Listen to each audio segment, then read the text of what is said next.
we guide you through how to organize Pinterest boards so you can easily find your pins and keep your ideas neat and structured. So, the first thing you need to do is to open your Pinterest and go to your profile. Then tap or click on the Save section where all your boards are located.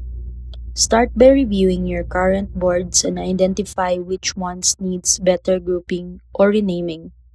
If you notice that different ideas are mixed in one board, create new boards by clicking the plus icon and giving each board a clear and specific name like home decor ideas, outfit inspiration, or recipes to try.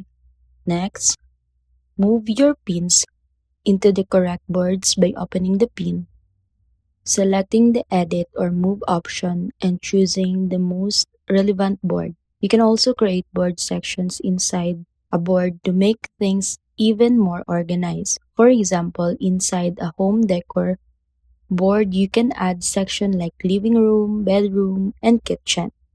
After organizing your pins, arrange your boards by priority by dragging your most important boards to top so they are easier to access.